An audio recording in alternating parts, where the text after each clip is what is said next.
मित्रांनो, यापुढे आपण काइंड्स ऑफ इक्वालिटी अर्थात समतेचे विविध प्रकार बघणार आहोत. यामध्ये प्रामुख्याने नॅचरल इक्वालिटी अर्थात नैसर्गिक समता, सोशल इक्वालिटी अर्थात सामाजिक समता, पॉलिटिकल इक्वालिटी राजकीय समता, लीगल इक्वालिटी अर्थात कायद्यापुढे समता आणि इकॉनॉमिक इक्वालिटी आर्थिक समता, त्याचबरोबर नॅशनल इक्वालिटी म्हणजे राष्ट्रातील समता आणि समान संधी ही काय संकल्पना आहे, हे सगळे प्रकार आपण या ठिकाणी बघणार आहोत. यात आपला पहिला प्रकार आहे नॅचरल इक्वालिटी अर्थात नैसर्गिक समता. यात प्लेटो असं म्हणतात की all men are by nature equal but they are unequal in form of height, weight, gender, colour एक्सेट्राच.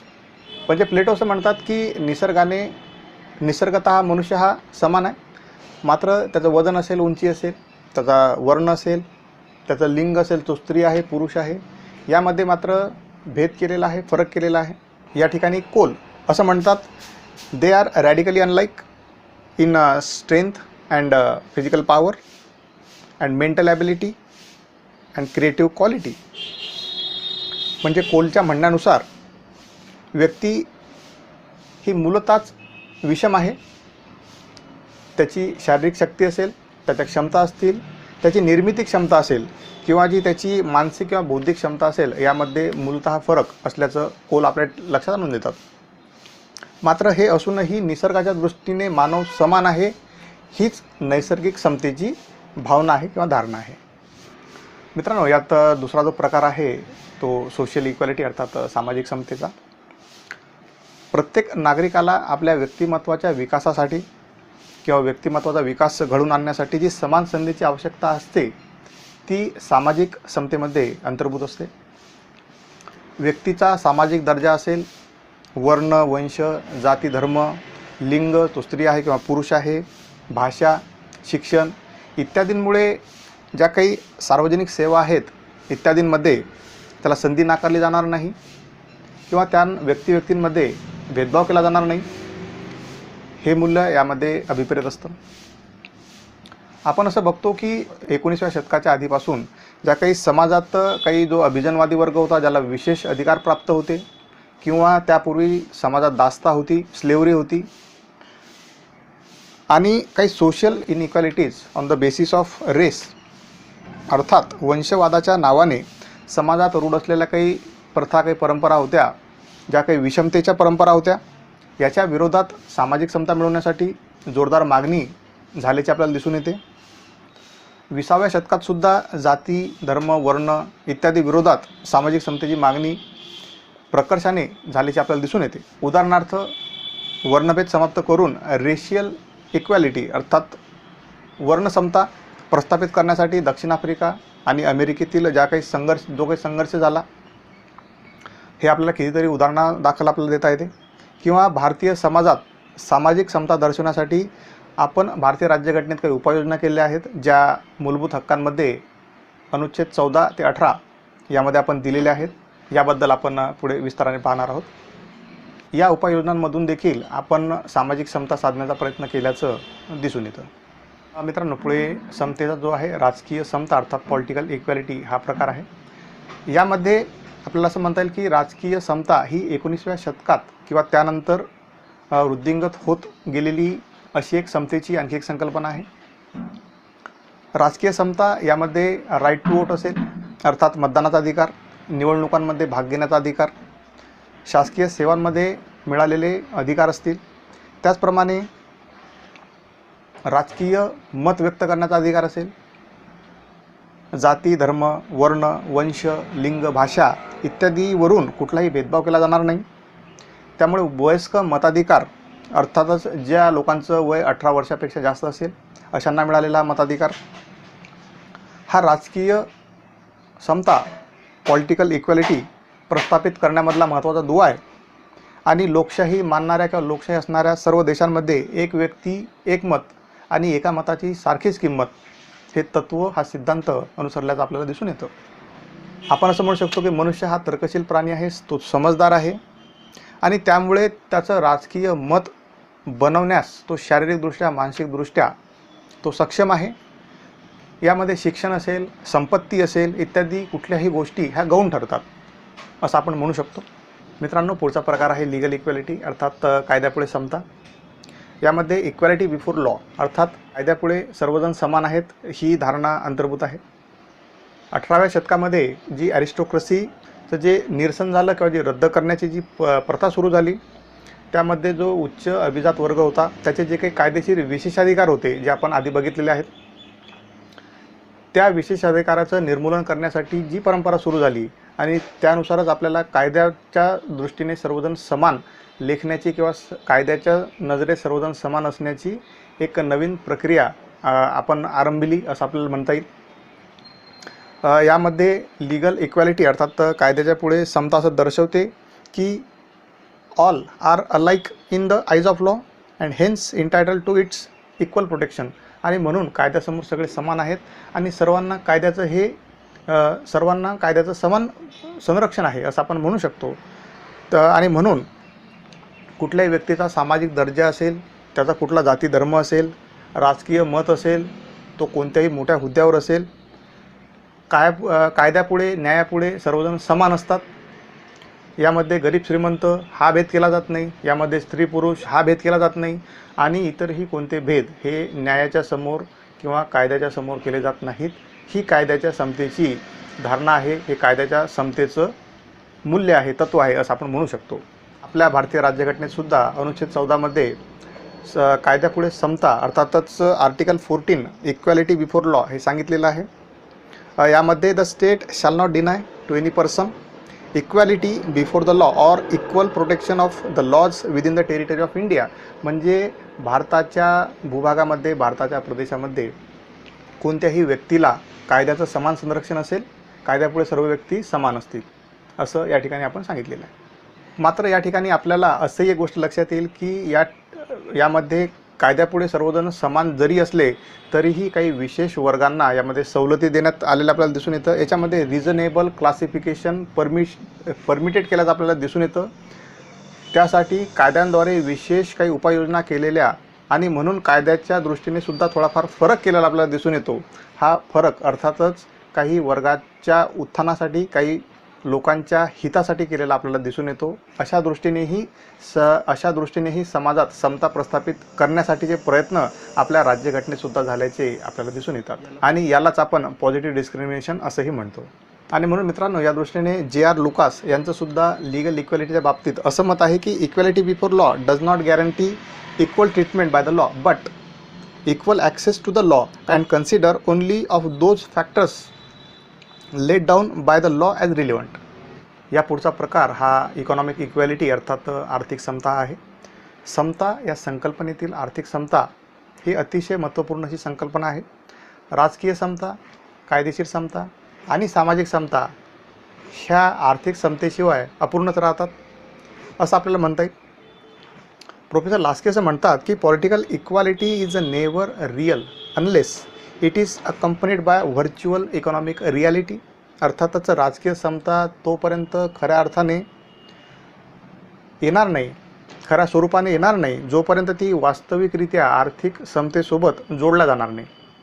आर्थिक समतेमध्ये जे निश्चित स्वरूपाचं उत्पन्न आहे, जी मिळकत आहे ती मिळणे आणि संपत्तीची विषमता असेल किंवा साधन सामुग्रीची जी विषमता असेल ती कमी करणे किंवा समाप्त करणे अंतर्भूत असते. आपण आर्थिक समतेबाबत असं म्हणू शकतो की संपत्ती ही सर्व प्रकारच्या संधी प्राप्त करण्यात मदत करते आणि गरिबांना संपत्तीअभावी अशा संधी प्राप्त होण्यास किंवा मिळण्यास खूप अडचण येते. त्यांना खूप जास्त प्रयत्न करावे लागतात आणि जे अधिक गरीब असतात त्यांना राजकीय समता किंवा कायद्यापुढे समता ह्या निरर्थक असतात. त्यांच्यासाठी ह्या निरर्थक असतात कारण आर्थिक कुवतीमुळे हे त्यांच्यासाठी अतिशय दुरापास्त असणाऱ्या गोष्टी आहेत. त्यांची पोहोच तिथपर्यंत असत नाही. आर्थिक समतेमध्ये संपत्तीचे समान वाटप किंवा इक्वल डिस्ट्रीब्युशन ऑफ वेल्थ हे प्रॅक्टिकली शक्य नाही हे आपण म्हणू शकतो. मात्र संपत्ती ही कुण्या एकाच माणसाच्या किंवा फार थोड्या लोकांच्या हातात एकवटू न देता ती इतर लोकांपर्यंतसुद्धा पोहोचवण्याचे मार्ग प्रशस्त करणे ही खऱ्या अर्थानं आर्थिक समता प्रस्थापित करण्याचा मार्ग होय असं आपण म्हणू शकतो. या पुढचा प्रकार हा राष्ट्रातील समता हे दर्शवणार आहे. यामध्ये समतेच्या तत्त्वाचा आंतरराष्ट्रीय पातळीवर व्यवहार होणे अभिप्रेत आहे. सर्व माणसे जशी माणसे म्हणून समान आहेत, तशी सर्व राष्ट्रे ही राष्ट्रे म्हणून समान आहेत, सार्वभौम आहेत. तसेच आंतरराष्ट्रीय समतेच्या संकल्पनेत ही सर्व राष्ट्रे स्वतंत्र सार्वभौम आहेत आणि अशी सार्वभौम राष्ट्रे सामर्थ्याने कमी जास्त जरी असली तरी त्यांच्या सर्वांच्या सोबत समान व्यवहार व्हावा ही यामध्ये अपेक्षित असते. आपल्याला असं दिसून येईल की नैसर्गिक साधनसंपत्ती असेल, भौगोलिक आकार असेल, लोकसंख्या असेल, याबाबत सर्व राष्ट्रांमध्ये तफावत दिसून येते, फरक आढळून येतो. मात्र तरीसुद्धा प्रगत राष्ट्रांनी जी विकसनशील किंवा जी अविकसित राष्ट्रे आहेत त्यांचा कुठलाही दर्जा हिरावून घेतला नाही पाहिजे किंवा त्यांच्या राज्यावर आक्रमण करता कामा नये, अतिक्रमण करता कामा नये, त्यांचा भूभाग बळकावता कामा नये, ही संकल्पना यामध्ये अभिप्रेत असते. भारतीय समाजात समता या तत्त्वाचं, या प्रिन्सिपलचं मूल्यमापन करताना आपल्या असं लक्षात येईल की भारतीय समाज हा अगदी पुरातन काळापासून वर्ण जातीच्या उतरंडीमध्ये विभागला गेला आहे आणि या उतरंडीच्या शिखरावर जे वर्ण, ज्या जाती होत्या त्यांच्या वाट्याला गुणात्मकदृष्ट्या अधिक चांगलं जीवन आलं. मात्र या उतरंडीवरून खाली उतरताना लोकांच्या वाट्याला आर्थिकदृष्ट्या, शैक्षणिकदृष्ट्या, राजकीयदृष्ट्या ते हक्कांपासून वंचित राहिले आणि अक्षरशः गुलामीचं जीवन, अक्षरशः छळाचं जीवन त्यांच्या वाट्याला आल्याचं आपल्याला दिसून येतं. कर्मफळ किंवा पुनर्जन्म यासारख्या भ्रामक सिद्धांतामुळे अनेक जातींमध्ये, वर्णांमध्ये लोकांवर अन्याय झाला, अत्याचार झाला. समाजरचनेतील दोष न दाखवता ही मागच्या जन्मातील फळं आहेत असं सांगण्यात आलं आणि या जन्मात तुम्ही पुण्यसंचय करा म्हणजे पुढच्या जन्मी तुम्हाला चांगलं जीवन मिळेल, अशा काही अंधश्रद्धा पसरवण्यात आल्या. सुरुवातीच्या काळात श्रमविभागणीसाठी जी वर्णव्यवस्था ही जन्मधिष्ठित नसून ती गुणधर्माधिष्ठित होती असं आपल्याला म्हणता येईल. मात्र कालांतराने जन्मधिष्ठित जातीप्रथेचा, जातीव्यवस्थेचा उदय झाला आणि यामध्ये ज्या काही कनिष्ठ जाती होत्या, ज्यात खूप मोठा समुदाय होता, हा तुलनेने अल्पसंख्य असणाऱ्या वरिष्ठ जातींकडून हा दडपला गेला. त्यांच्यावर अत्याचार करण्यात आले, त्यांचा छळ करण्यात आला आणि यापुढेही जाऊन त्या काळातल्या ज्या स्त्रिया होत्या त्या कुठल्याही जातीतील असो त्यांनासुद्धा पुरुषांकडून हा अनन्वित छळ मिळाला. त्यांच्या वाटेलाही अक्षरशः शारीरिक, मानसिक गुलामीचं जीवनच आलं असं आपल्याला म्हणता येईल. आणि हिंदू संस्कृतींमधून हे दोष निवारण करण्यासाठी, दोष काढून टाकण्यासाठी या काळातच काही समाजसुधारकसुद्धा पुढे आले. त्यांनी समाजातील विषमता दूर करण्यासाठी अनेक चळवळी उभ्या केल्या. काही प्रमाणात त्यांच्या वाटेला यश आलंही, मात्र त्यांनासुद्धा प्रखर विरोधाला सामोरं जावं लागलं. समता ही सर्वांना अगदी हुबेहूब एकसारखे वागणूक देणे इतका त्याचा काटेकोर अर्थ आपल्याला घेता येणार नाही. मात्र तरी देखील विषमता ही शक्य होईल तेवढी कमी करणे, इतरांची वाट न खुरटवता विकास साधणे, त्याचप्रमाणे आत्मविकासासाठी पुरेशी संधी प्रत्येकाला उपलब्ध करून देणे, प्रत्येकास पर्याप्त संधी अर्थातच समान संधी हे समतेच्या तत्वात अभिप्रेत असतं. पूर्वीच्या भारतीय समाजात विषमता किती मोठ्या प्रमाणात असली तरी स्वातंत्र्यानंतर जी भारतीय राज्यघटना अस्तित्वात आली त्यामध्ये समतेसाठी विशेषत्वाने काही उपाययोजना केलेल्या आपल्याला दिसून येतात. यामध्ये संविधानाच्या भाग 3 अर्थातच मूलभूत हक्क यामध्ये अनुच्छेद 14 ते 18 यामध्ये आपल्याला समतेबाबत उपाययोजना केलेल्या दिसून येतील. मित्रांनो, यालाच आपण राईट टू इक्वॅलिटी अर्थातच समतेचा अधिकार असं आपण म्हणतो आणि हे आपल्या भारतीय राज्यघटनेत आर्टिकल 14, 15, 16, 17, 18 या 5 अनुच्छेदांमध्ये हे आपल्याला दिसून येतं. यामध्ये पहिला आहे आर्टिकल 14 अर्थातच equality before law and equal protection of law. याचा अर्थ आहे की कायद्यापुढे सर्व समान आहेत आणि सर्वांना कायद्याच्या दृष्टीने समान संरक्षण प्राप्त होईल. यानंतर आर्टिकल 15 असं सांगतं की prohibition of discrimination on grounds of religion, race, caste, sex और प्लेस ऑफ बर्थ.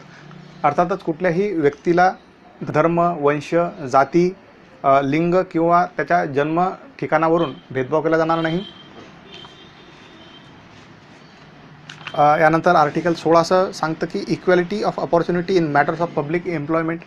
म्हणजे शासकीय काही जागा असतील, शासकीय नोकऱ्या असतील इत्यादींमध्ये सुद्धा समान संधी असेल आणि त्याबाबत कोणत्याही व्यक्तींमध्ये भेदभाव केला जाणार नाही.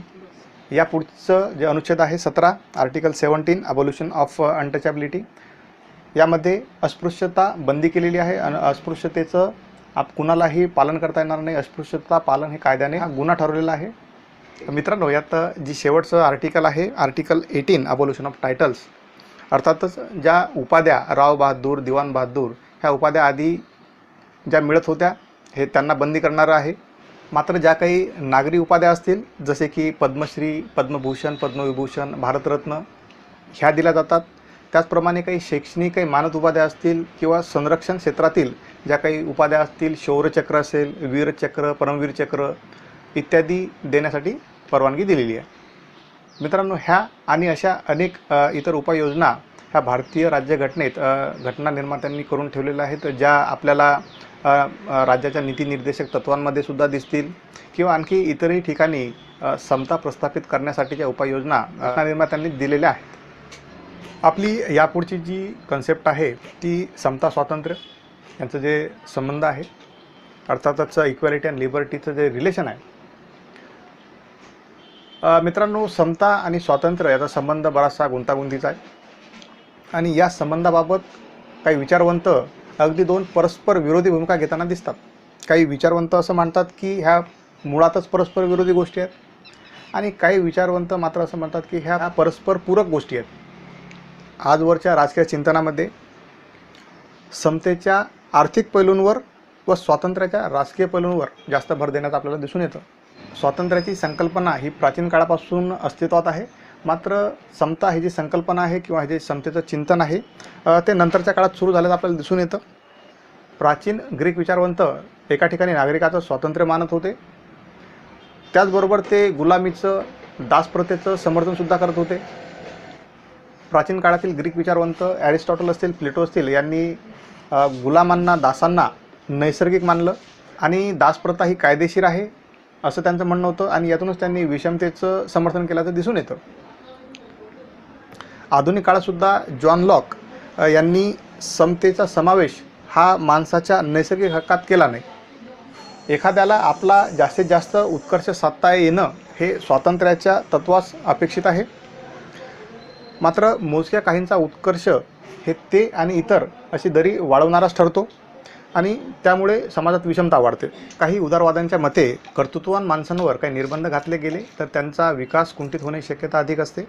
समान संधी देताना आधीच अनुकूल परिस्थितीत असणाऱ्या व्यक्तीच पुन्हा श्रेष्ठत्व सिद्ध करण्याची सुद्धा शक्यता असते आणि खरी समता प्रस्थापित करण्यासाठी काहींच्या विकासाला थोडा लगाम घालून किंवा त्यांच्या स्वातंत्र्याचा संकोच करून इतरांना अधिक प्रोत्साहन देऊन समता प्रस्थापित करण्याचे प्रयत्न करण्याची गरज असते.